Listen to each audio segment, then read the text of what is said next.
This conference will now be recorded. Okay, everybody ready? We'll open this meeting with Pledge Allegiance. I pledge allegiance to the flag of the United States of America and to the republic for which it stands, one nation, under God, indivisible, with liberty and justice for all.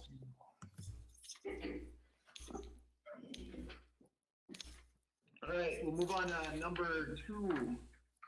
Open public forum. Anybody that's not on the agenda wishing to speak. Otherwise, we'll move on to number 3. Approval of the Hold on. agenda. I need a motion on that. You are on the agenda? Okay. Never mind, go ahead, Dave. Okay, approval of the new agenda, or amended agenda. I need a motion.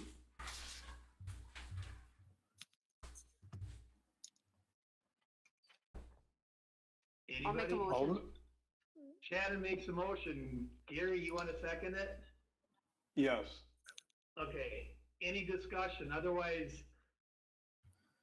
Shannon? Shannon, yes. Okay, Gary? Yes. Jamie? Yes. And Doug's not on, so, and I'm a yes. So motion carries.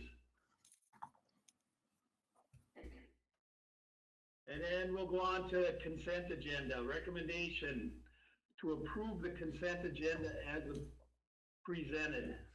I need a motion on that. I'll make a motion. This is Gary. Gary makes a motion. How about a second? Jamie, I'll second. Jamie seconds it. Any discussion on it? Otherwise, Shannon, Yes. Gary, Yes. Jamie, Yes. and I'm a yes. Motion carries. Okay, number 5, variance request to allow a building to encroach 12 feet from the right-of-way setback. Brace Companies for Golden Plum. Is somebody there? They are trying to get on right now, so I don't know if they're gonna get there before you, we could go to the assessment and when they hop up, come back to this one. Okay, so you want me to go to number 6 and then 5 after that? Yep, We can do that. Okay, number 6, assessment hearing, County Road 158 improvement project. I will open the assessment hearing at 6:33.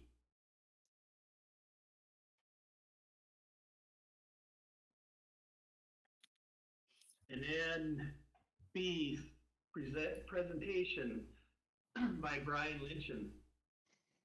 Mr. Mayor and Council, can everyone hear me? I can hear you. Perfect. I should have my screen shared so everyone online and in the room should be able to see. Do a quick presentation about the project, a little bit about the numbers, where things came in at, and then take some questions. So this is the assessment hearing for County Road 158, First Street South. For those on the line and in the room, my name is Brian Lynchen with Stantec. I'm the city engineer and also the project engineer for this project.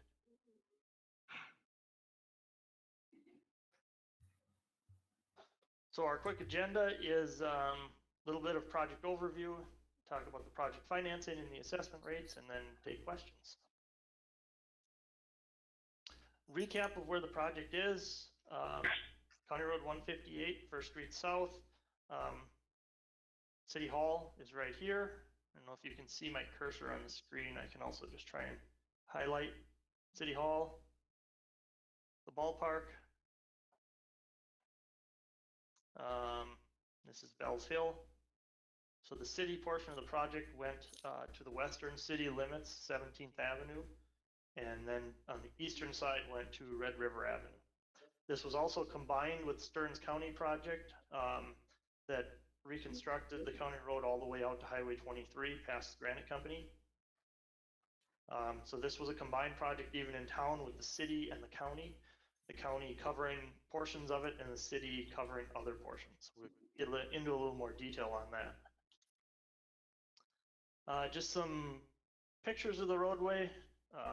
Over here on the left, we have the finished road, and then some pictures of beforehand, the old roadway. As many of you probably remember and recall, the road was in pretty tough shape. We've patched it about as long as we could. And the county had a project to go through and improve the roadway surface, so we took advantage of that and replaced utilities as well underneath the street. Just a couple pictures of some of the utility installation that folks had going past their house. Sewer and water lines. This one down here is storm sewer. And then up here we have some service installation of the services going into everyone's houses. You have a blue pipe, that's the water, and this white PVC pipe is the sewer going out to the street. And then in the bottom left, just some of the road building activity, bringing gravel in, and after the gravel we put down curb and we pave it. Everything out there right now is pretty well done. There's only a couple things remaining. In the spring we'll put on the final lift of pavement. We'll do the finished striping, and that's kind of the bulk of it. Any little cleanup in the spring. The one thing that's installed but currently not working yet is there's a speed sign, dynamic speed sign. So as you come east down Bells Hill, there's a 30-mile-per-hour speed sign. It will tell you the speed you're going. It will flash at you if you're going faster than 30. One of the other nice things about this sign is it's recording some of the aggregate data, time of day, speed the person's going, those sort of things. And what we can do is then allow the PD to download that information, look at the data, and then make informed decisions about when might be good times to provide enforcement on the roadway, those sort of things. So it's giving the PD more data on what they can do to help control some of the speed on the roadway. That's currently, we're waiting on the service installation from Excel. We've been told it will happen this week, probably likely next week. And as soon as the service is hooked up, then the electrician will get out there, get everything hooked up, and we can start using the sign. Moving on to the project financing, a little bit about the cost. Total project cost, $3,974,000. This is total cost, so it includes the construction, it includes the design, the construction observation, the administration of it, legal, as well as a project contingency. The city portion of that is $2.8 million. So those are kind of the costs. So we have some revenues then coming in for it as well. The number gets reduced to 2.8. We have some county participation in the road. So I mentioned early on that this was a shared project with Stearns County. They participated in the center 24 feet of the roadway, so essentially the two main driving lanes, and also the storm sewer, which is a significant part of the project. So the county contributed over $1.1 million to this project in roadway and storm. So the remaining costs then are split up between the city and assessments. So assessments are put against those properties that benefit according to the city assessment policy. And then the remaining costs to the city are covered by bonding or taking out loans. So some of the assessment methodology, similar to other projects we've done, we're following the city assessment policy. We have each lot has a total assessable footage that's calculated based on the adjusted front footage of the lots. What that does is it tries to take into account any variations in the lot. On a straight project like this, it's not so bad. Where you really tend to see that is if there's big curves, or to the extreme if there's a cul-de-sac. Someone may have a very narrow piece on the front of their property and very wide in the back. So what we do is we take an average of the front and the back, and it allows us to make a representative length of your lot as to try and make it fair for everyone. And then water and sewer service items are measured by each. So if you had one water service, one sewer service, you get charged for one each of those. In order to determine the assessment amount, the total project costs for the categories are divided by the assessable footage or the number of services.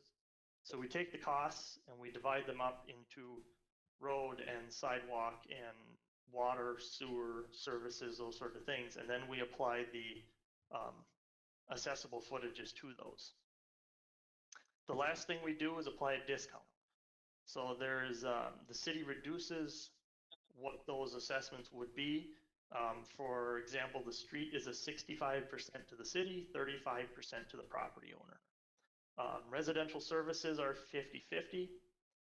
The residential services are actually fully owned by the resident all the way from the house to the main in the middle of the street.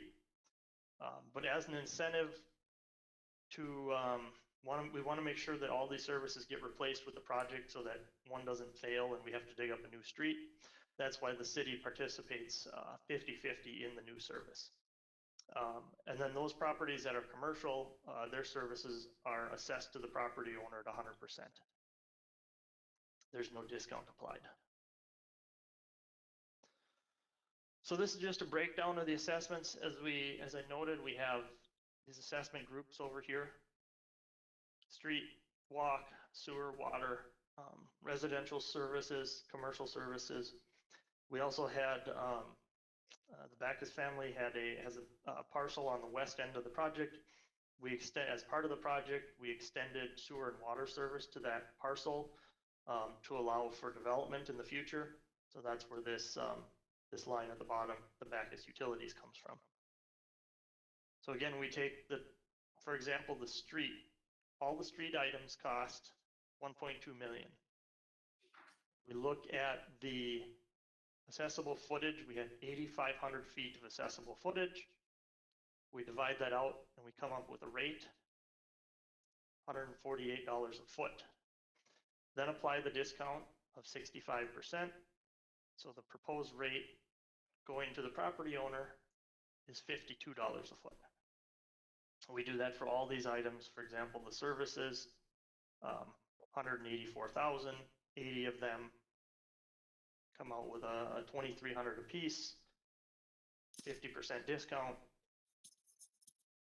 so a little over 1,100 a piece.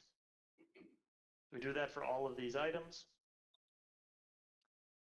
So this is just a summary of those, the assessment, the estimated the revenues generated by the assessments. So we take each of these again, comes out with a revenue. So the city is looking at the revenues from the assessments are just over 1 million. So we take our total project cost of 3.9, subtract out the assessment proceeds, subtract out the county reimbursements, come up with a total city cost. This is what the city will bond for, is the 1.7 million. So a little discussion on some of the key dates. After the adoption of the assessment roll by the council, any or all or any portion of the assessment amount can be paid without interest charges for up to 30 days. Any remaining unpaid assessments will go through to the county assessor and be collected on property taxes. So the assessments are payable over 15 years at 3.5% interest. And the first time it will show up on the property taxes is May of 21.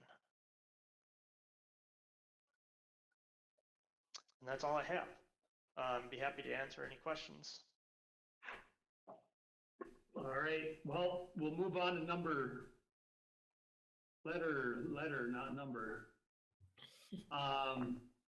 Letter C, explanation of general assessment information. Bridget. Well, can you hear me? Yes, I can. I was going to discuss what Brian put at the end there. So yes, you have 30 days from the date the assessment is approved, adopted, to prepay any or all of it. And then whatever, if you prepay half of it, then your principal amount will be split into 15 even payments, and your interest will be based on that remaining balance. All right. Should we go to questions then, Bridget, or what do you want? Yeah, go ahead to D for if any council members have questions for Brian. Okay. Yeah, council? No questions from me, Mr. Mayor. All right. Nothing from me. Me I don't have any either. questions. Thank you. Shannon doesn't either, okay. Then we'll go on to general public questions. I've got a list of people I've written down that I've got written down here, so we'll go by that list first. Curtis Plazik, Yep. So I wrote you, I guess I wrote a letter, to reconsider my assessment amount. I guess my complaint is, my lot is kind of an unusually sized lot in town here. And I believe I was assessed the maximum footage, which I think is 150 feet. My lot's like 160, so it, it saved a little bit there, but not necessarily a significant amount. But so the assessment is, I think, yeah, for me is almost 20,000, 18,320, and it's a significant portion of my home value. I think my home value was assessed for about 140. So I mean, comparing to to my neighboring properties, I'm paying a much higher percentage of my home value, just due to my lot being kind of abnormally sized for in town here.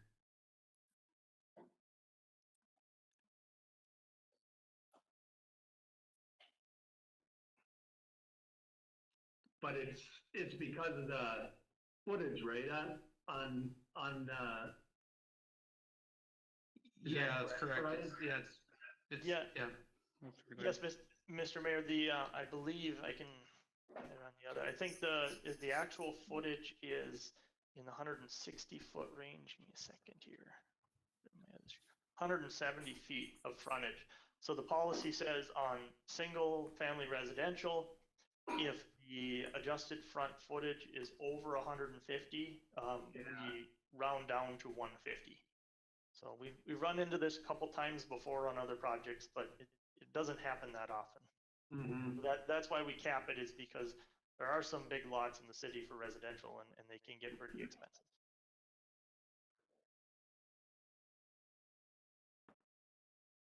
Yeah, and I understand the cap. The cap's a bit high, right, for the actual average footage of properties along First Street South here.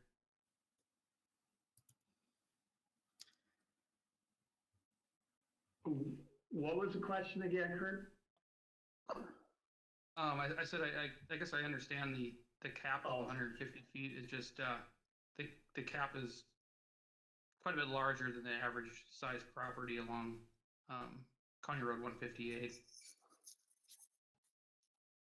I think Kurt was probably the only one that of the residential properties that triggered the 150. Mm-hmm. I know there were several that were pushing it, but not over. Oh, really? Okay. We can that block in particular. Let's see, we can take a look. 112, 120, 130, 150, 100. So several that were pushing in above 100. Mm-hmm. So it really depends. Sometimes those larger lots were maybe a combination of several lots in the past. Yeah. I believe that is also part of, I'm not 100% sure, but there is a section that was not platted on, if he's between 12th and 14th, that section did not have, and on the north side, then it wasn't platted. 10th and 14th. 10th and 14th, yeah. Yeah, so 1021, so he would be.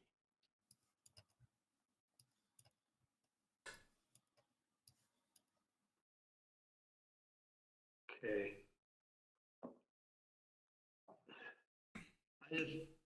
I guess I don't know if there's anything we can do. We've got an ordinance that says anything over 150, we go back down to 150, but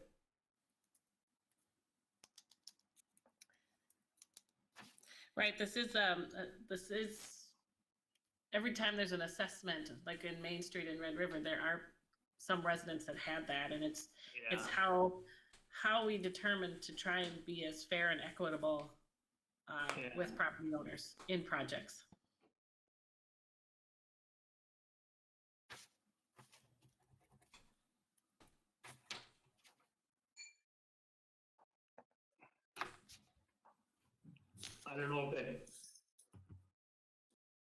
I don't know if anything answered your question, Kurt, but I don't know if there's.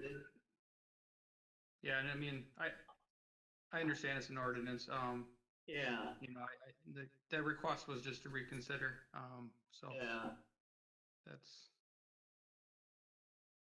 all I really have, I guess. All right. Well, then we'll go on, Kevin Stevie? Yes. Is he there? Yep. Okay. One of the questions I have, are they gonna come back in the spring and fix up all the boulevards and everybody's front lawn that you tore up? I guess, tore up with the project or something Right. different? Right, with the project? Yeah, they've gone through and done all their seeding, but, we'll definitely come through in the spring and we're gonna take a look at any issues that are left, any seed that hasn't grown. And if you have specific issues, with how your boulevard was done, I'd be happy to take those questions. Well, the boulevard I really don't care that much about, but my front lawn, it used to go nice slope and now it goes straight and cuts down pretty sharp. Mhm. And when they filled it in, there's holes all over, it's all wavy. Okay, And I used to take really good care of my lawn and it kind of looks like crap. Just wondering if they're gonna come by and fix all that stuff up. we will definitely, we'll take a look at yours. What, Kevin, what's your address? 711 First Street South. Okay. We'll pass that along to Dan, our construction observer, and we'll make sure that we start a running list for the spring to take a look at. And he'll get in touch And with you as also well. when they put the fill in, they put chunks of concrete, grade stakes and roots in there. Put all that garbage in there and then they put the dirt over the top. Okay, I heard somebody else said that too to me. So, Yep. and they took theirs out already. Well, it's already buried and what grass did come up is coming, but 90% of it's dead. Because there was a watering ban and we weren't allowed to water. So most of it died. And I had a standpoint well in my backyard that's been there since way before I moved in. And is now dry and it does not work anymore either. I would That should anticipate. come back though, right? Yeah.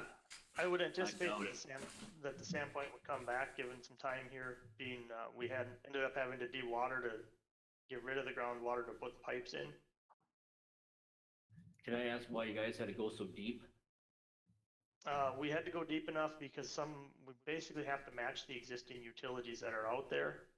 There's certain cross streets and tie-ins that we need to be able to hit. We also had issues on this project because there is a trunk storm sewer through here. So some of like the sanitary, we had to be able to get deeper than that storm sewer in order to get the services across. By doing that, the storm sewer really couldn't move. It's fixed on either end. So in places, we had to go a little bit deeper than existing with the sewer to be able to work around that. We try not to go any deeper than we have to because depth costs money, but sometimes we're forced to go deeper. Okay, well, the existing stuff worked before without going deeper, but now we had to go deeper. The existing was a little bit difficult of a system. There were areas where some of the pipe actually kind of doubled back and went some different directions. At one point, we had, I think, a water pipe through the storm sewer. They actually built a structure around it, so it's not a good practice to do that. So the existing system worked, but it was not necessarily as what it should have been. So when we come back in and redo it, we want to make sure that it's right. Okay. Well, you know, I'm being assessed here, $8,831.12. That's a little spendy for what I got in front of my house there. Yeah, we'll definitely take a look in the spring and see if there's anything we can do to fix it up.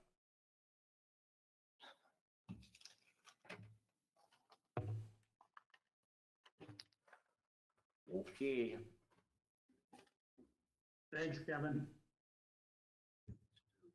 How about Mark Bacchus?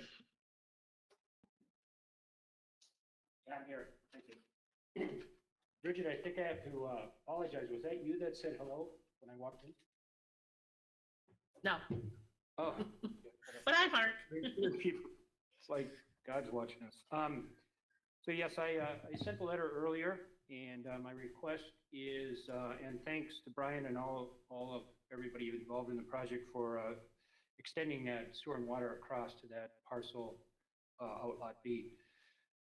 We are under an active purchase agreement on that piece of property with a close date, as it says in the letter, for December 18th of this year. It'll be a cash deal, and my request is that the assessment that's against that piece of property now, that be able to be assumed by the new buyer at the current, the same terms as it was extended to us as landowners. And obviously that's part of what, I'm here speaking for the buyer too, that they'd like to have happen. So my request is that not to change dollars, not to challenge dollars, it's simply to have that assessment assumed by the new buyer. Thank you. Okay, how do we do that? Bridget or Brian?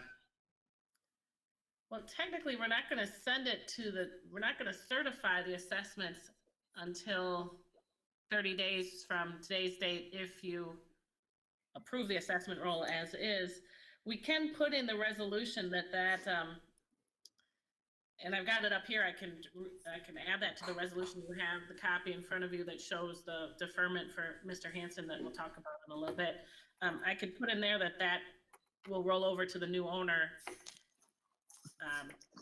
because I believe we send them by PIN numbers to the county, not by owners.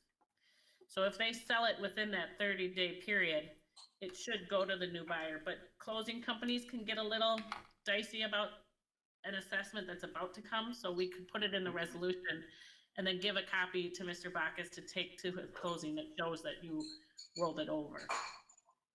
Stu, is that correct that the county does it on PIN number? I would assume that they do it on PIN number. That would be probably the best, cleanest way. Right, so we should be good, but just to give them more backing when they do the actual closing, we can put it in the resolution if you'd like. Yeah, I think that'd be a good idea. What about you guys? Gary or Jamie or Shannon? Yeah, this is Gary. I would agree, but do we also add to it that if for some reason the sale would not go through, then of course the assessment goes back to the property owner? Obviously that would, I guess, be a standing issue, but maybe just have it in there that way. Yeah, good idea. Yeah, I would expect that to be the wording, right? Yeah. For some reason it does fall through, it's still our property, and then we would take over the assessment. Sure. Right. Yep. Yeah, I think we should go ahead and do that. Okay. Shannon, you agree? Yeah, I'm okay with that. I think that's fair. Jamie? Yeah, I have no objection to that. Okay. All right, we'll do it that way. When it comes time to make the recommendation, Mayor, will you just add on your sheet to remember that the motion should be to recommend the resolution along with the adjustment for the Bacchus land? Yeah. Or additional language for Bacchus properties?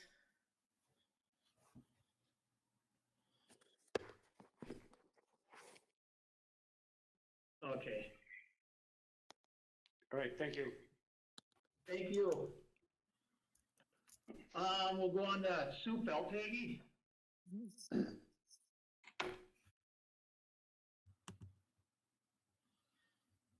Is Sue there? Trying to see if she's on. I don't see her online. I don't see her Not in either. person.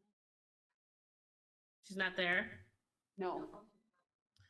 There's a caller that's not identified. Tammy, are you on with the phone and with your, are you caller 1?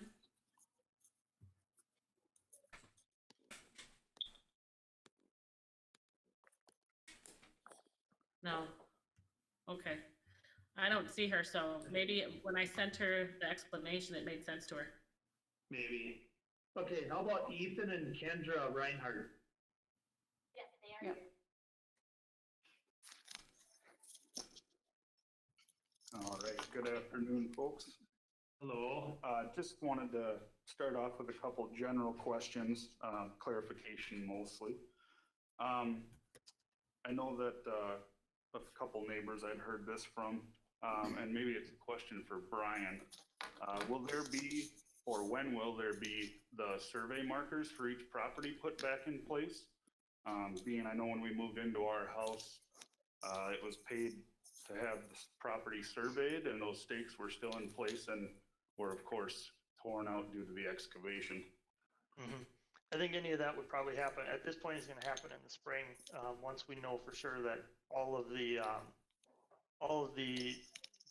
seeding work, all the grading and everything is done. That'd be the very last thing we'd wanna do. Okay.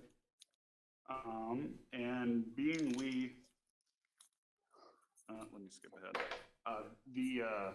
The street notation on everyone's assessment, just, I was interested in, that's of course the highest amount. What does that include? Is it, physically the portion of road in front of the property, or?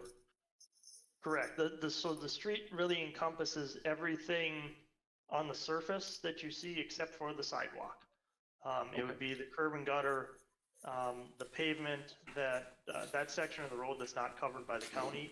So outside the center 24 feet, the pavement, the gravel, the grading, any of the things that it takes to build the street, the seeding, topsoil, all of those things would also be in there. Kind of a catch-all for everything related to the surface, other than the sidewalk. Sure.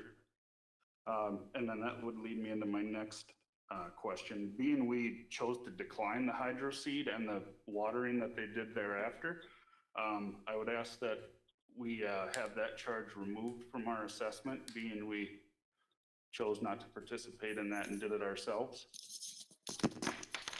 I can, we've talked about this with some other, and it's up to the council, obviously, how you want to do this, but we had a couple other folks on the project that declined the seeding. Really, it's not something that we can go back and really give a discount on. Ultimately, it may only change the assessment a couple dollars. It's also, it would be something that it's not really feasible in the way we do the assessments to break things out item by item and to be able to itemize them to the homeowner. Even the way we have it itemized now is pretty detailed. Obviously the answer we've provided to others on the project throughout the project was that we're not able to discount if they wanted to take and do their own seeding. Okay. Any price reduction for sanitary service, being we just ran new Schedule 40 all the way out, even underneath the sidewalk? That's an each, of course, which would tell me that everyone got a pretty similar cost on that, but being they didn't have to come nearly as far on ours since we had done that work last year. Would there be any? We still do our best to replace it out to the right of way. I can't say exactly where yours was replaced to without talking to Dan or digging in the notes. What we end up doing is it is done by the each. We take the total cost for all of the sanitary services on the project. Some people maybe have a 6-inch, some have a 4. in the end, we add all those together, divide it out by the number, is really the fairest way we can do it without, again, getting into something that would be extremely complicated and complex to try and go to each property. So we try to do our best to be divided out as fairly as we can. So I guess that's really, typically we lump all those costs together and divide it out evenly. Okay. And then just the final comment would be one that I have heard from others as well is, I'd say the initial grade that I believe Kramer did was very poor before they added topsoil, but after they had the sidewalk in. I had actually asked somebody from Kramer who was out running a skid loader to, I mean, it would have taken them 5 minutes to scoop a couple big rocks and gravel out of the way so I didn't have to do it with a shovel. And I asked them on 2 separate occasions, and they said, oh, no, we'll get it. And guess what? When they came through with the topsoil, all those rocks were right there, and I had to dig them up by hand. And on top of that, the final grade, as has been mentioned, was very bumpy. It didn't match the final grade that was there before. And it took a lot of us, myself included, a considerable amount of work to fix that, to be up to the standards that the city expects everyone's front yard to be. I can definitely have, yours can be one that we can take a look at in the spring, get in touch with you if you have any issues. Ethan, what's your address again? Please remind me. 1023. Okay, thank you. I'll have As Dan. far as I could figure, I got most of the surface rocks removed. At this point, you would almost have to dig back down that 8 to 12 inches and remove all that giant rock and then put the black dirt back down. What's your address again? Because that's how bad it was. I'm a little disappointed. I was extremely disappointed. I mean, yeah, I'm a little disappointed to hear that. I literally, the Kramer guy was in the, skid loader in front of my house, and I very nicely asked him, would you please just move this out into the middle of the road? I mean, the city and you, as a whole, we all pay a lot of money to have this done. Yeah. And I'm disappointed in things like that. Yeah, I mean, I know how to run a skid loader. I could have done it in 5 minutes. Yeah. I couldn't believe that something that simple couldn't have been taken care of before. Yeah. Now there's grass seed on it. And so Brian, is there something that, I mean, granted, we've had 2 homeowners thus far, but I mean, is there something that we could do come spring, do like a survey of all the properties and just make sure it's just not them, that other people just aren't coming forward saying this? I can have, I think in the spring. I mean, it can't not just be your guys. Everybody on either side of me had the exact same, either they did it themselves or they just let it get buried. That's what I'm saying. It can't just be the 2 of you. No, it's not just the 2 of them. I know I talked to 1 or 2 homeowners that had the same problem. They cleaned it up. They cleaned it up themselves, but yeah, it's. But to pay It sounds like for it's instance, a bigger and then problem clean it than up what yourself. when I first heard about it, it was like those guys, and one of them is very particular, so I wasn't, overly concerned about what he was, because I didn't see what he was taking out. But it sounds like a bigger problem than what I originally thought. Yeah, I shouldn't be expected. If we can address that with Kramer's or not, but I don't think that should be allowed either. I will be addressing it with Kramer's for sure. All right. I do have several pictures of, I mean, no exaggeration, basketball-sized boulders that were sticking out of the black topsoil. I mean, so that's how high up the initial grade was, that the final black dirt couldn't even cover up the solid rock. I just don't want, I just don't want our citizens or like the people of Cold Spring to have to pay these people who live on this street to have to pay, $8,000, $10,000, whatever the case may be, and then still have to go out and do all of this work themselves. Right. They aren't the ones who wanted to do it in the first place. I understand that. So, like, this stuff should be done. This stuff should be done right the first time. So I'm really disappointed. Hey, this is Gary. I just throw in a comment. In the neighborhood where I live this last summer, one homeowner had the water and sewer line, I guess it was, replaced because it was leaking. And when the contractor came back to fill in with black dirt on the boulevard and the property owner's area that was dug up, and the neighbor, and then it was seeded, but I would say 95% of what came up was weeds. And so both of those property owners hand dug out the black dirt because they could not get a resolution with the contractor to do it. And they hand dug it out, and they bought their own sifted or screened black dirt, planted that with grass seed. So I think we've probably got a little bit bigger problem than just First Street South with this contractor that's doing black dirt work and bringing in basically garbage black dirt.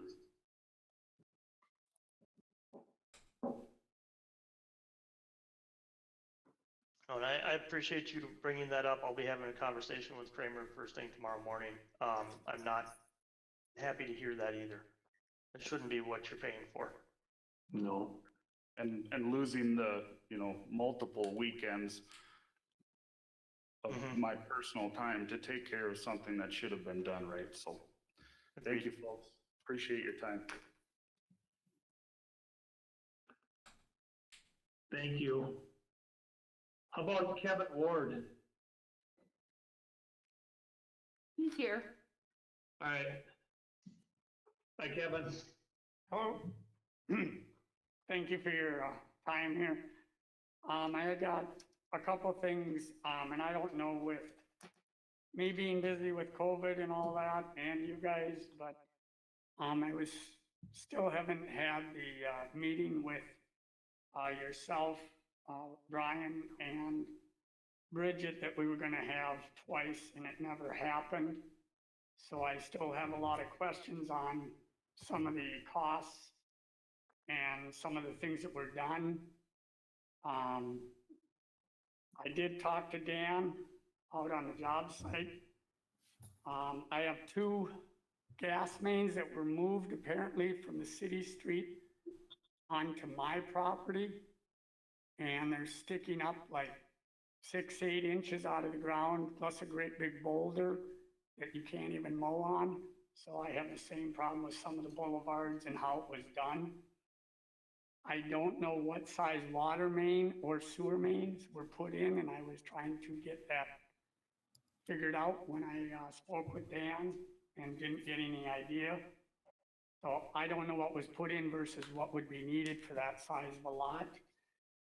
With the assessment of $20,000, I think I just paid for a sidewalk, 8 years ago? And now I'm paying for it again, and the cement for this drain on the street, and the handicap walkways, and now I'm paying for them again. I got a mailbox again, which I don't know where that comes from, but it's sitting there again. But I do have a huge rock that they were aware of, and you can't even mow around it, and it's right next to the gas mains. I don't know why the gas mains were put on my property. And I don't know how the commercial part of this comes out, if I have to pay this immediately, if I'm part of, I can put it on the assessment, or how the commercial stuff comes out and the cost of some of this. And I know that's a whole bunch of questions, but. I got them all written down here. I can kind of go through the list. And I do apologize, Mr. Ward. We did try to contact you a number of times. We had a meeting set up this summer. I know I tried to contact you another time as well. So I'm sorry we did have the meeting set up, and we had a date on it, and I was supposed to get a phone call, and I didn't get one. And then you did call again before this meeting, and I figured I would come to this meeting again. I believe we had a I don't know if meeting. it was due to COVID or anything, but Yeah, I believe we had a meeting set up in June, but either here or there, I'd be happy to answer the questions you have now.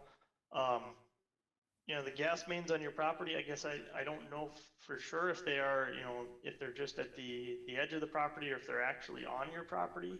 well, they're on But it's the inside of the sidewalk, Okay, and sticking up about 8 inches out of the ground, right next to the big boulder. And according to Dan, they used to be in the street. And they. And You it sure is- that's not the gas line for the city? That's on the city's property? I don't know, he couldn't tell me. And the other thing that I guess I did forget is, we had talked about if I'm bringing in a new water main and a sewer, there was no curb cut or driveway or any of that put in.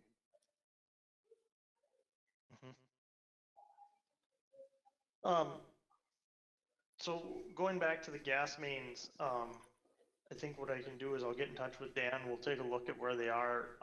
The back of the sidewalk is not necessarily the edge of the property. Often there's a strip of land behind the sidewalk that is still city right of way. So we can take a look at those. We'll definitely take a look at the boulder as well. You know, I can't say anything other than that right now, is that we'll go out and look at it and try to make things right. The water main and sewer size, excuse me, I can look. I believe it would have been a 6-inch service on both the sewer and the water for you.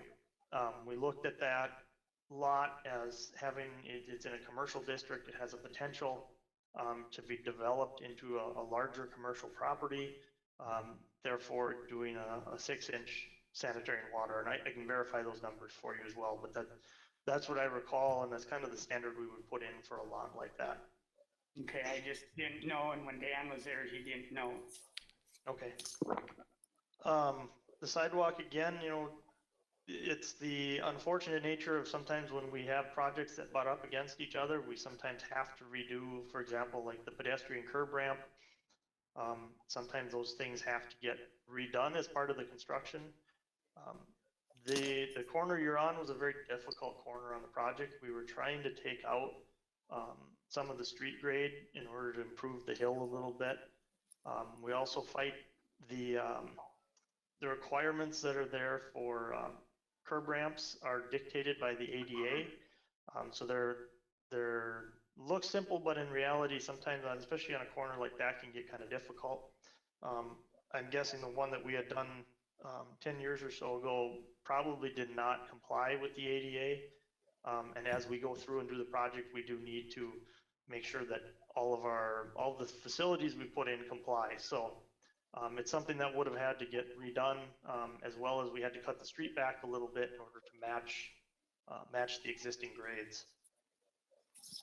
The mailbox, I think there was a mailbox near that corner previously. I don't recall, but I believe that was one of the corners. That is something that I would think would have to be set on the right of way, so we can take a look at that with Dan as well in the field and see where that's actually set and where the permanent place would be. I know those mailboxes, I believe, are for occasionally they put packages in them, so midway the carriers can pick up another load. So they're not like a general drop box type of mailbox. With the commercial, I believe, Bridget, that does not change any of the terms of the assessment. Yep. It still is the 15-year 3.5%. Same terms as everybody else that I noted. Yep. And then the curb cut, I know we did talk about the curb cut, Mr. Ward, and part of the problem is without knowing what might happen on that property, what could go in there, without basically like any other commercial property, we would expect if the landowners make improvements, we would expect them to come with a site plan showing us what they want to do. Without that, it's difficult to put in a curb cut. Especially we try to keep them away from the corners, but really that's something that has to be done if the property were to develop into something else. We would put those curb cuts in. In all very likelihood, if we try to do and put that in right now, 95% chance we're wrong. So typically we try not to put those in ahead of time and save them for if the property actually develops. I think that covered all your or all your questions. Let me know, did I miss anything? The mailbox used to be on the other corner. Okay. Across the street. Sure. The curb cut, I told them where I'd like it, but I didn't know how close to the corner it could be or couldn't be. And the piping and the size of the piping, if it's a 6 and 6, at least that's the size that is probably needed for something bigger. The handicapped, I guess I was told during the last assessment, I had to pay for this concrete waterway and that whole sidewalk and the handicap, which it used to go 2 directions, now it's 1.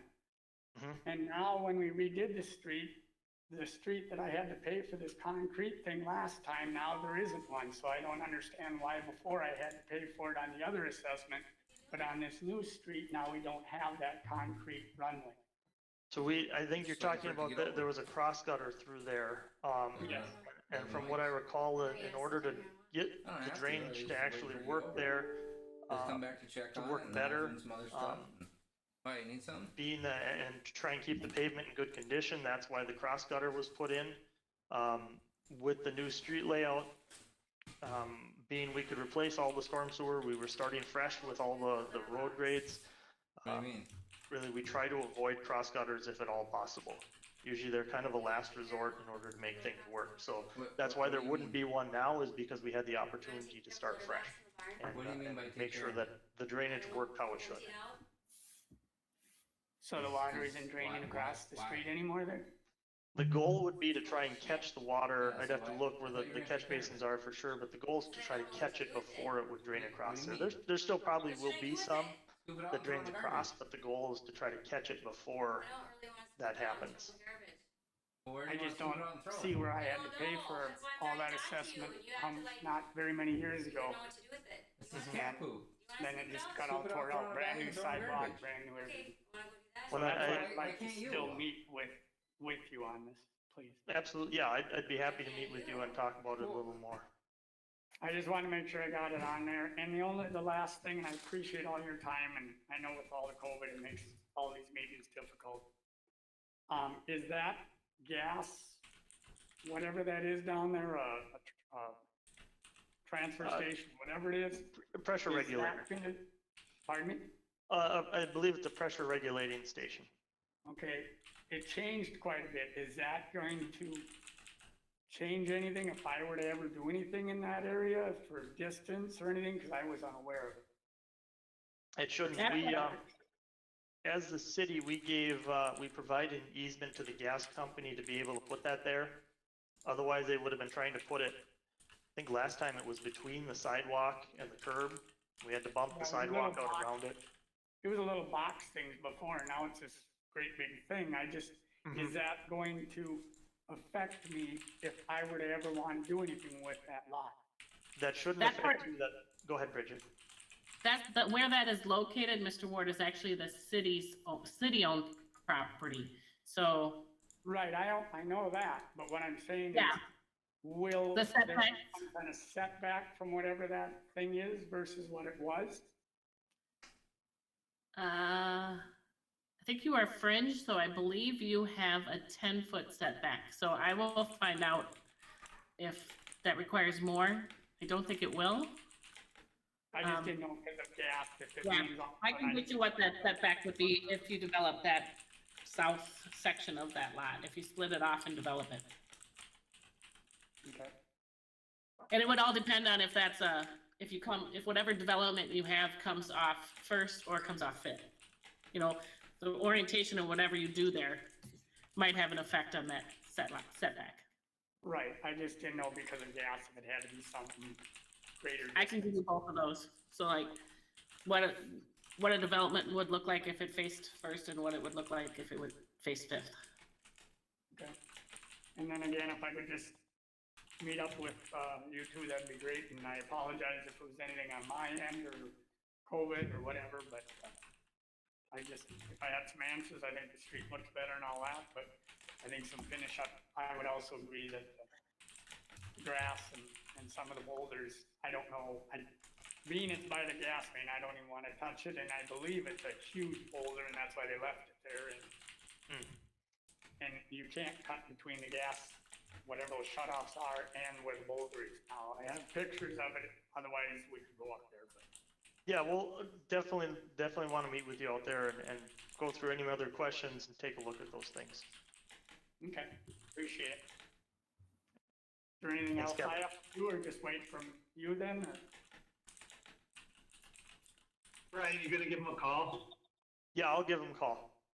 Okay, appreciate it. Yep. All right, yep, thanks, Kevin.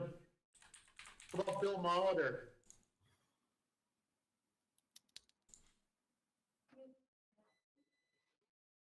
Is he there? Angie? He's not. No, he's not. Okay. He's not there? No. He's not online either. Okay, Jason Torberg then. He's online. Yeah. Yeah, I'm right here. I guess I just have a question of the clarity regarding the bond. So you had said that if we pay the balance or whatever amount we want to prior to 30 days from now, that's interest free. So next year, once it's on the tax roll, can we make any partial payments, or is it strictly divided up over 15 years and you have to pay the entire? Let me read that. Did my question make sense, I hope? It Yeah, does. Bridget's looking it up. Okay.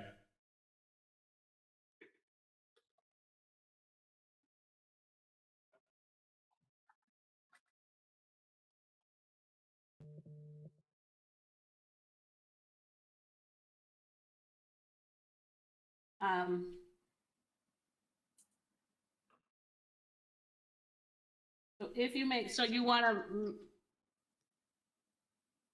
so what I'm understanding is you wouldn't make anything in the first 30 days, and then next year you want to pay like half of it, right? That kind of as your question? Yeah, I guess if I paid the certain amount in the next 30 days and then the remainder is stretched out over 15 years, can I make any extra payments, or is it strictly just divided up over 15 years and you have to make the entire balance paid in full? Can I make any partial payments is what I'm asking. You can, let me get back to you. I don't know what that does to the interest. So the principal payments, I believe anything would go towards principal. And so then you wouldn't be making as much interest, but I have to, that's, I'm not 100% sure, but I can get a hold of you and let you know that. And I can put it on Facebook for people who are watching so that they know the answer to that question. If you could, And that'd be I'll, great. okay. Thank you. Yep. All right, Sue Feldhage come show up at all or nothing? No, but Nick Laudenbach is on. I'm not sure if he has a question. He's online, or was he just gonna listen in? Yeah, Nick Laudenbach, do you have anything?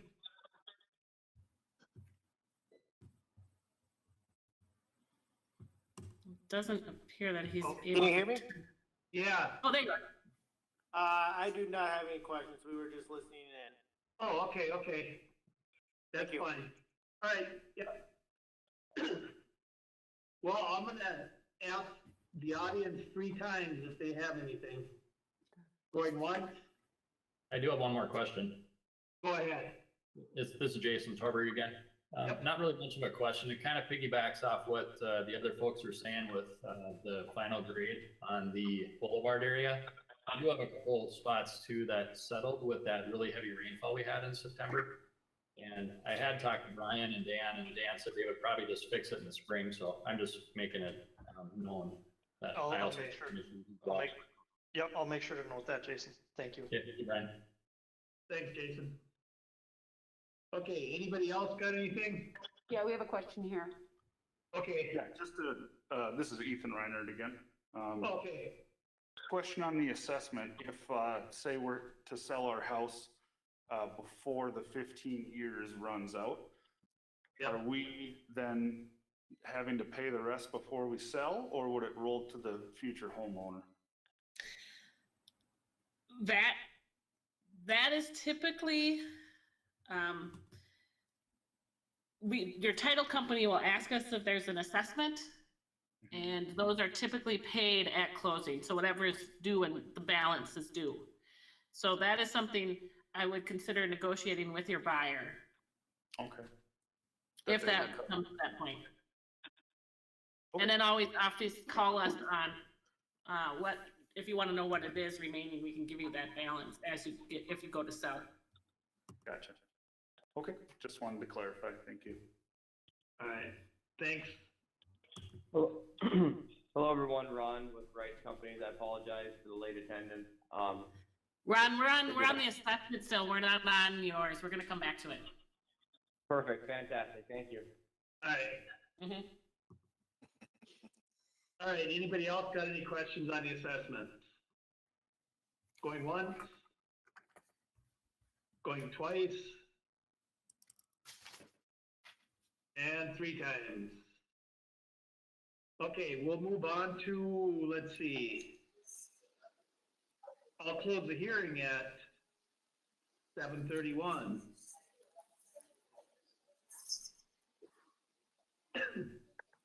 And adoption of the assessment. Resolution number 2020-63. I'll read that recommendation.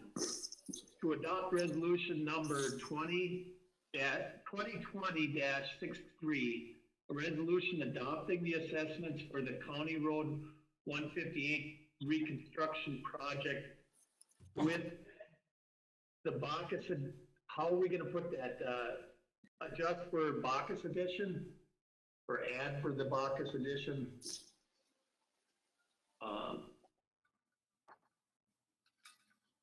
However we write that up now. I need a motion on that.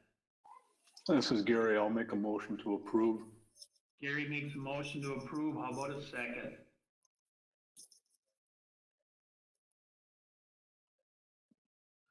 This is Jamie, I'll second. Jamie seconds it. Any discussion on it? I've got Otherwise- something, Shannon. What? I've got something, Shannon's got something. Go ahead, Shannon. I would like to possibly bring to the table another recommendation or something that we could do as a follow-up, and maybe Brian can help us with that, about following up with, again, you know, in the spring, making sure we are following through with these homeowners and the conditions of their boulevard and their yards, to make sure that either they're getting the repairs that they need, and that they're not having to cover those costs twice, basically. So that's all. You want to put that in the motion? I don't know. I just want to make sure that we have that somewhere. It can be separate. Okay. I just want to make sure Yeah, we don't Yes, forget. I think that's a good idea. I don't think we need to put it in unless we have a separate motion, or just so that we know it's gonna be, you know. Like, I or- just want to make sure it doesn't get, you know, Exactly. tabled Yeah. or forgotten. I just, Yep. like I said, I mean, we've all been in the position where you're paying a lot of money for something, and you Yep. better be getting your money's worth. And when you're not, you feel ripped off. So Yep. I want to make sure these people are taken care of. Could I Go suggest ahead. that we just plan, and I'll do it right when I get back to my office, or actually I can do it right now, that we have a review on like the March 23rd meeting, since that'll be the spring, getting ready for spring review of the project, just to put an agenda item on to revisit what are the issues so everybody knows. Yeah. Yeah, that would be a good idea. Yeah, I can do that right now. I can do that on the March 23rd. okay, So it'll be on that when I go to set it up, it'll already be there. all right. Any other discussion? Otherwise, Shannon, Yes. Gary, Yes. Jamie, Yes. and I'm a yes. Motion carries.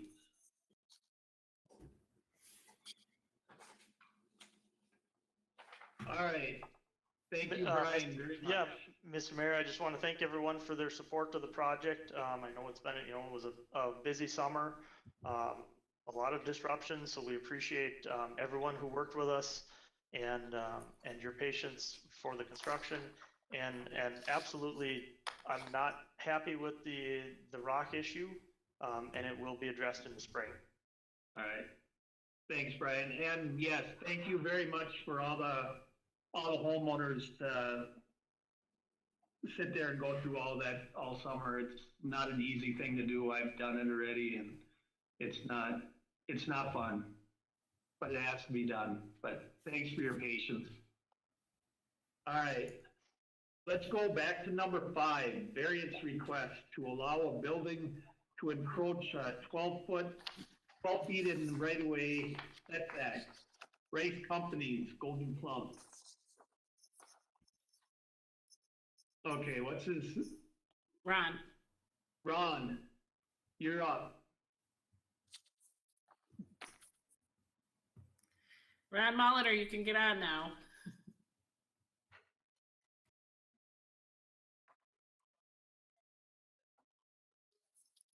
There you go, there.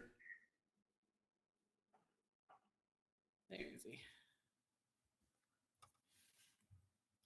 Ron, are you there? Ron? Oh, I see him. Ron, you there? Can you hear me now? Yes.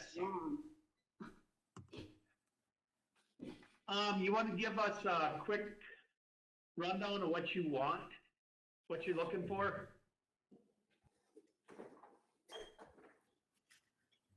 Ron? I see him there. Now he's muted again. Unmuted.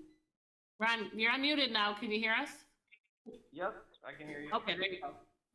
Okay, so, again, we're looking for a variance request. We're proposing a 12-foot variance off the setback for what would be an MCC room and stairwell for the employees, and also it'd be an elevator. The room is approximately 12 feet by 50 feet. Mostly looking for a safe exit for the employees, and then access for the second floor. So this space would be mostly used for the staircase and elevator for safe egress. All right. I'm going to read a recommendation. Recommendation to approve resolution 2020-64, a resolution to approve a variance to allow a placement of a structure 12 feet within the right-of-way setback at 851 Sauk River Road for Rice Companies on behalf of Golden Plum. I need a motion on that. I'll make a motion to approve. Jamie makes the motion I'll second that. and Shannon seconds it. For clarification, I don't know if it matters for clarification. Wouldn't it be on behalf of Pilgrims? Actually, yes, it should be Pilgrim's Pride, right? Yes. Sorry. No, about no, that. no. No, it's for the property owner, and Golden Plum still is the property owner. Okay, all right. Pilgrims, yeah, so Golden Plump is the property owner. So it should be Okay. Golden Plum then. Okay, Thank you. Mhm. all right. So we got a motion and a second. Do we have any discussion on it? Otherwise, Shannon, Yes. Gary, Yes. Jamie, Yes. and I'm a yes. Motion carries. There you go. Thank you, everyone. Again, I apologize for the technological difficulties and late attendance, but thank you very much. Yep. Thank you. Thank you. Okay, number 7, Fire Department report. Chief Weber. Hi, Can you Dan. hear me? Can you hear me? Yep, Yeah, I can. All We right. can hear you and we can see you. Oh, that's scary. it is. Thanks a lot. This will be short because I have a fire meeting that started 10 minutes ago, so. Quick update. For the year so far, we're at 426 calls. And we still, it's only the 24th of November. We go to the end of this month for our fiscal year, so. It's been crazy. 41 for this month so far, so it's a lot of, about half of them are COVID calls for sure. Other than that, I don't have a whole lot. We've just been busy. You guys have anything for me at all? I don't. Doesn't look like anybody else does either. Thanks for all the hard work. Yeah, thanks for what you guys are doing. All right, Yeah. talk to you guys later. Let them guys know that also. All right, thanks, bye. Yeah, bye. Number 8, Public Works Director Report, John Stevie. Hey, John. Good evening, everyone. Hey, John. So basically, we've just been busy working on this pre-treatment agreement with the brewery, between Bridget and myself, some different agencies and the brewery themselves. It's been a process, to say the least, but I think we're getting real close. We had some great discussions over the past week, and I'm really hoping we can get this thing locked down as we're going on almost a full year now from what seems like the beginning of this pre-treatment process. So it's been going well. We're working with Stantec on this as well. Jack Myers and Derek from Stantec, they've been doing a phenomenal job with us. So keep cruising on that. And then, you know, the latest thing has been the water treatment plant, and I'm not going to steal Brian's thunder. I'll let him discuss that, but getting educated on some of the information we've gotten over the last 24 hours and looking into that a little harder. From there, I'll let Brian have at the water treatment discussion. All right. Thanks, John. Anybody got anything for John? Otherwise, we will No. move on. Thanks, John. Number 9, city engineer report, Brian Lynch and. Mr. Mayor and Council.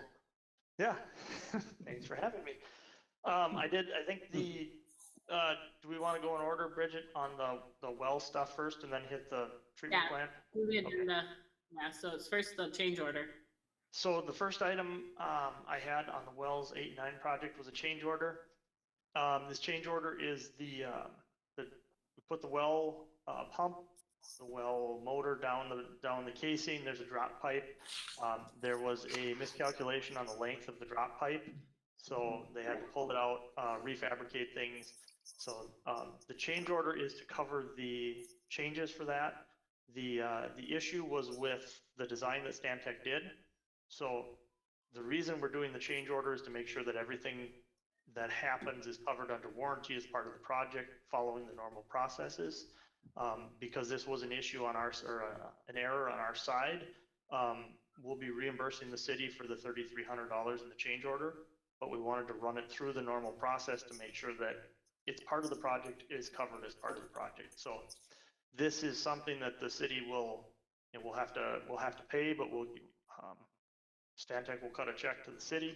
So ultimately the city won't pay anything for this. They also won't pay anything for the time it's taken us to revise the design, deal with the change order, et cetera.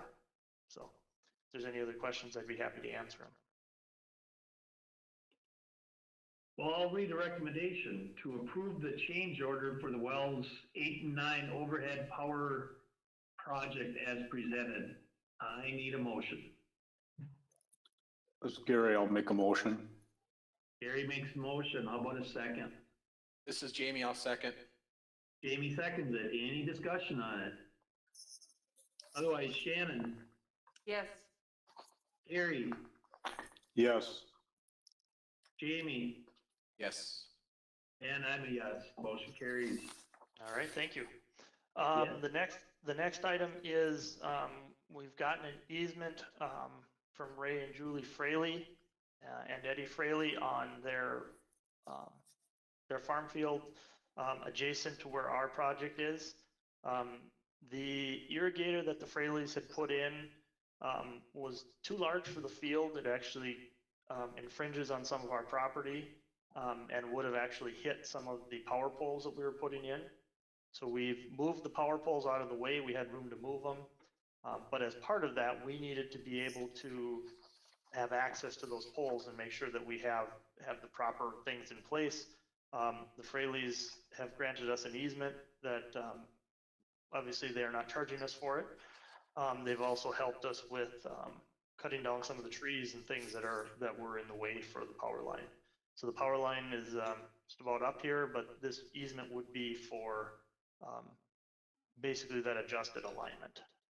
All right, recommendation to accept the easement from Ray Fraley, Julie Fraley, and Eddie Fraley to allow the placement of the power poles for the well site on their property. I need a motion. I'll make a motion. It's Garrett. Shannon makes a motion. Gary second. Gary, you want to second it? Yes, I will. Okay. Any discussion on it? Otherwise, Shannon, Yes. Gary, Yes. Jamie, Yes. and I'm a yes. Motion carries. All right, thank you. As long as we're on there, we'll get a quick update. We're getting, the last concrete was poured here recently. The path or the controls are going in. Power will be hooked up here very shortly. So we're looking at hopefully at mid-December starting to turn the wells on and kind of get things up and running. We're getting closer. All right. Moving down the list then, we can talk about the water plant. So we took bids for the water plant yesterday. We have, I think I was able to, I sent out bid results to everyone. Was there any, if there was any questions on it? What we're looking at is the low bidder is Eagle Construction. Their base bid was $5,774,377. This was a little bit over the engineer's estimate of 5.5 million. We were all hoping, I guess, for a little better bidding market. We did have a large, decent number of bidders. We had 7 bidders total.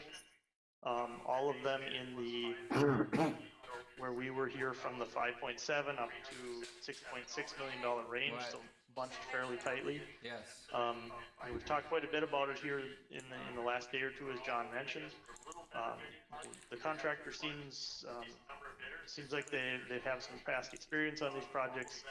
I think what we're really looking at as well is, the bidding market was probably in our favor because there was a lot of interest in the project. Ultimately, I think some of the things sneaking up on us because of the economy we're in or the materials. I know I've talked to people looking to build houses and the materials are astronomical right now. So I think that sort of worked against us as well as, we had the good bidding market, interest from contractors, but some of those materials were really up. Couple of things, as they do these projects, they have to pay tax on a lot of the items. On this type of project, we're able to submit for a tax reimbursement. We're expecting probably over $100,000 back in tax reimbursement on this. So that's something to keep in mind. Obviously, we don't see those savings right away, but they come later. We'll also be working with the contractors to identify any areas that maybe we can save some money. Maybe they see something. There's a number of things that, even some things they put on the bid that we have to do some vetting on yet with some building materials. There's a potential for a deduct, but something that we would take care of after it's awarded, and then really look to see if what they've proposed is an equal, and if it is, well then maybe we can do it, and if not, then we decline. So there's a number of ways that we're looking to try and bring that base bid amount down as we go through construction as well. John, did you have anything else to add? No, I formally met the Eagle Construction, the low bidder, today. He dropped off the hard copy of the paperwork. We had about an hour conversation.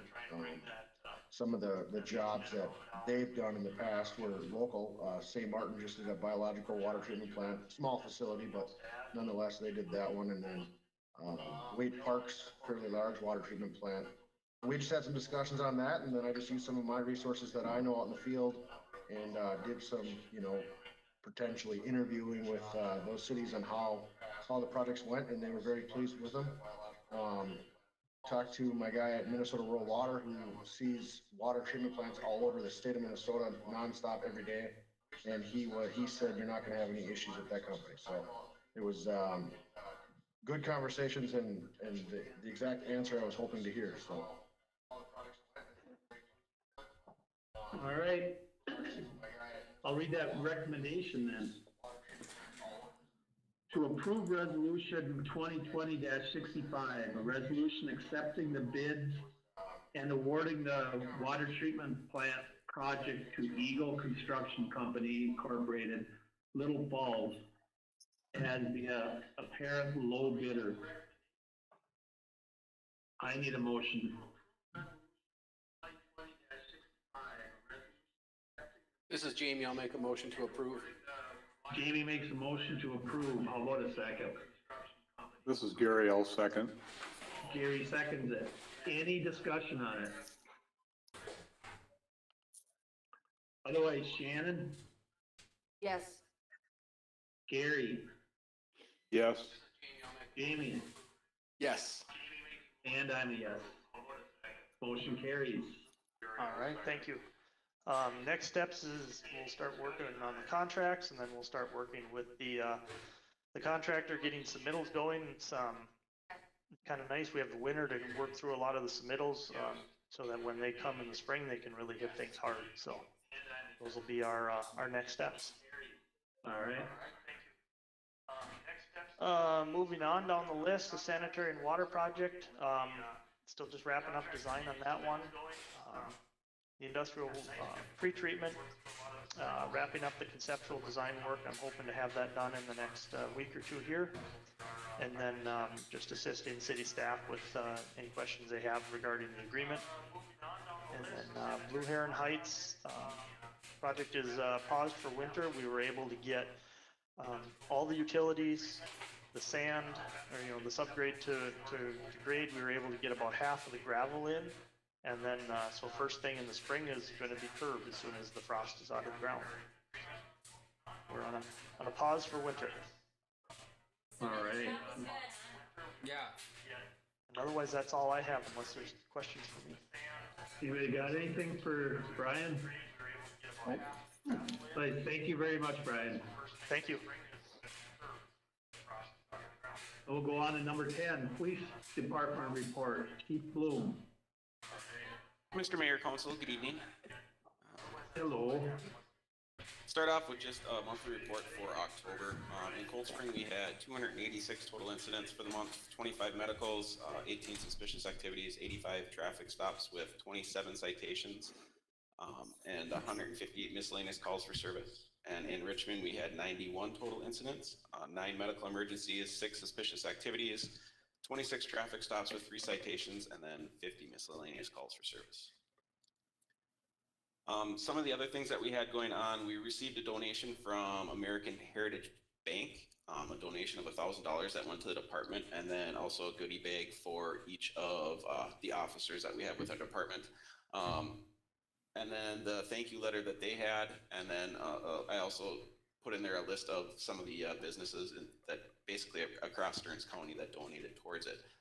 Some local and some in other cities, but I believe they did this for 15 other departments, so it was a big donation that their bank put together, and just wanted to say thank you to them and the support they showed.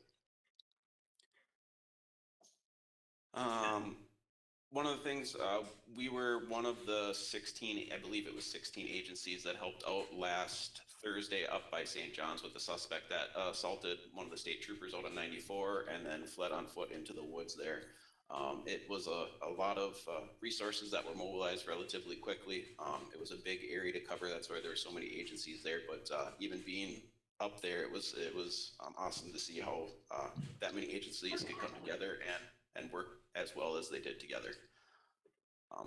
The communication and everything was very well done.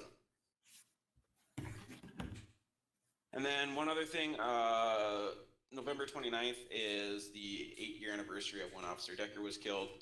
From noon to 1 p.m. there'll be a wreath laying ceremony. The Stearns County Sheriff's Department Honor Guard has started doing it, where they do a small ceremony for any officer that was killed inside Stearns County. So they will be they will be standing guard from noon to 1 in the parking lot behind the businesses there, down by the splash pad winners, bowling alley down in that area. Trying to follow as best we can any directives that are put out by the governor, which are no gatherings at this point. So if anybody does want to attend, just ask you to stay in your car, witness it from a distance, and be as safe as we can with that. I'm aware there's also a private party that is putting something together that's going to continue after we're done with that wreath laying ceremony and standing guard that starts at 1 p.m. And then last thing is just a reminder with COVID, it's in the area quite a bit now, so we've been going back to taking as many complaints over the phone, not in person, meeting people outside if we have to. So if you see an officer wearing a face mask, I think it's kind of commonplace at this point, which is interesting to say, but you may see us wearing the extra gear. So if we have to come in contact with people, just to put it out there again. And that's all I had, unless you guys have questions for me. Anybody got anything for Chief Bloom? Nope. All right, thank you very much, Jason. Thank you. Thanks, Steve. City Administrator report. Yes, good evening, Mr. Mayor and Council. The first item on there, as you know, we have the new generator out back, no longer a diesel one that someone has to come and turn on inside a building. It is outside. CenterPoint was there Monday, yesterday, to bring the natural gas line to it. The last thing to convert to that new generator is putting a new electrical panel in for it. And to do that, City Hall has to be completely shut down for worst case scenario, about 6 hours, hopefully not that long. They do have it scheduled for December 3rd at 8. So nothing will be open. The fire department will be able to still get in because their old battery operated keypads are still on, so they can get into the fire hall. And I'm talking with the chief about either opening the doors and having them open and then having someone sitting on the apron, probably in their car, to make sure people don't go in. It does take about 3 people to lift one up. So the question is, do we open them from 8 a.m. until they're done, or do the firemen plan to open them if they get a call? And we haven't figured out which one is the best case scenario for that. So I just wanted to let you know, so that day, the building will be completely shut down. Hopefully it's not all day. Do you have any questions about that? None for me. Okay. Then I'll go on to the next one. So I told you about the marquee not being, that the break was in the line. And they actually came yesterday to fix it. So the line, it is now working. It is a Wi-Fi messaging, and so it's now being updated. So when you drive by, it won't say to come to vote on October 27th through November 2nd anymore. It should have newer messages on there. And the cost was the same, roughly, from what you agreed before. Any questions on that? Okay. Next, we do have the copier. It's we've chosen one, and so I do have it on there to request that we purchase it. So we had $10,000 in the copier account in the capital expenditures for this. It's going to be quite a bit less. That $4,800 is after a $500 discount, and then a $35 a month service contract allows for supplies, toner, staples, any fixing that needs to be done. So, and that's a month-to-month contract, so I'll just keep that for a while till we see how it is, if we're getting our money's worth out of that contract. But I would like it with a new one to be able to make sure it gets serviced properly if there's something wrong with it.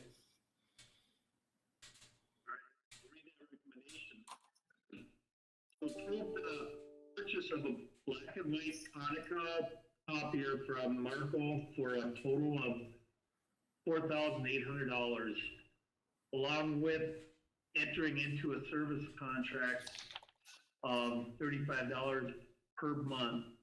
Furthermore, to be paid from the City Hall building budget line item 6413, capital expenditures. I need a motion. I'll make So a motion. Gary, I'll make a motion. Gary makes a motion. Jamie, want to second it? I'll second. Okay, Jamie seconds it. Any discussion? Otherwise, Shannon, Yes. Gary, Yes. Jamie, Yes.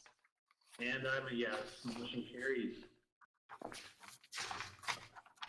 All right, I've just got a few other things. One thing I'm gonna ask for a motion for. So, as you know, COVID cases in town have gone exponentially high. And so I'm asking, and I talked with Sue about this today too, it does qualify, since the governor still has the emergency declaration, I'd like to go back to closing City Hall. It's getting a lot of people coming in, and I think we need to think about our law enforcement and our city staff and keep the building closed. Go back to closing it. I've sent an email to Jason Kirkhoff at the library. They might be able to use their back door to keep doing, they could go to the scheduled computer time. They have access to that back door. So if they want to still serve people, they have an access without it coming into the City Hall proper. And so if that's something you all agree with, I'd like I suppose it would be a motion to close City Hall until further notice. I would be fine with that, since the staff is so small, you know, losing one person for that period of time, it can take a lot out of the staff and having to fill in for that person. I mean, it's not worth it. I close. That motion? Yeah, it's a motion. All right, Janet makes a motion to close City Hall. For how long now? Or is there any amount of time? Why don't you leave it till the December 23rd, because we can have that meeting on the 22nd if things are better. Otherwise, at the 22nd meeting, it can be extended. Is that okay, Shannon? Put that in the motion? That's fine with me, and we'll reevaluate then. All right. I'll second that motion. Jamie seconds it. Any discussion on it? Otherwise, Shannon, Yes. Gary, Yes. Jamie, Yes. and I'm a yes. Motion carries. There you go. All right, thank you. I will close the doors with the new system. And then two things. One, so I have been in contact, well, actually, a city administrator in Richmond and I have been in contact with the county to see if they were doing anything to try and help our local businesses that were recently closed with the governor's 4-week closure. The county is unable to use their CARES Act, but they are meeting with the county board to look at what type of funding they may have through general fund to provide assistance. So I'm kind of keeping on them to see where they're going and what they're doing, so we can try and assist the Cold Spring businesses that were affected by the most recent shutdown. It would have been nice if they had a way to just say everybody gets X amount. If you got a loan before, or you got a grant from a city or a county in that last round, that you should qualify again if you meet certain criteria, and just give a dollar amount, because I don't think they would say no to even $1,000. But so I don't know where the county's at, but I'm keeping an eye on it, and I'll keep you posted on where they're going with it. All right. Thanks, Bridget. Yep, and then finally, just a reminder to everybody who may still have political action signs or political candidate signs, those are required to be removed as of November 10th under state law and city ordinance. Yep. So just remember to take them out. And a reminder that if you remind your neighbors that they should take down their signs, make sure your reminder is not a note in a mailbox, because that is a violation of federal law. And with that, that's all I have. All right. Any questions for Bridget? Otherwise, I'm going on to number 12, list of bills and additions. Recommendation to review and accept payment of the accounts payable according to the list and supplemental list presented by city staff. I'll make a motion to pay the bills. Amy makes a motion to pay the bills. I need a second. I'll second. Gary seconds it. Any discussion? Otherwise, Shannon, Yes. Gary, Yes. Jamie, Yes. I'm a yes. Motion carries. General questions and comments from city council. Shannon. Ooh, John, I forgot to ask you, were those lights on down at Alexander Park? All the Flash Pad? Like every time I drive Yeah, by, I've never seen them when they're not. the bathroom lights are on and the main lights of the whole, like, everything's on at night. You were gonna check and see if they were set on a timer. Yeah, they're on every night. Yeah, they're not. They're just on with the darkness Okay. sensors or whatever. I know, it's just weird, cause like 8 o'clock at night in the winter, they're all on and it's all lit up, but I was just checking. I didn't know if there was anything we could do, if it saved any money, if we were gonna turn them off at, 9 o'clock at night, or just leave certain ones on for, the police or what. Right. One of the big discussions from the beginning of the splash pad was vandalism, and one of the goals was to light it up pretty decent, to try not to distract drivers being it too late, but yet keep it lit up so that the PD can see if there's anybody in there. So. All right. It can get very expensive really fast out there if there's vandalism. Yeah. Gary, got anything? No, nothing for me. How about Jamie? Nothing for me, sir. And nothing from me. Number 14, motion to adjourn. I'll make that motion. Gary makes a motion, I need a second. I will second that motion. Jamie seconds it. Okay, Shannon, Yes. Gary, Yes. Jamie, Yes. and I'm a yes. Motion carries. Thank you guys very much. Have a good evening. Thank you, have a good This night. conference is no Thank longer being recorded. Have a good night.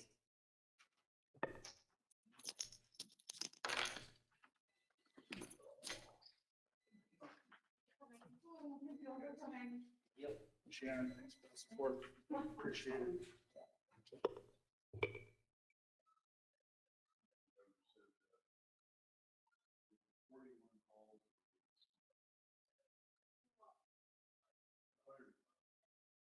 Quite a few of them are cold, but they've got 426 calls so far this year. But that doesn't mean all of that's COVID, it just means lately COVID.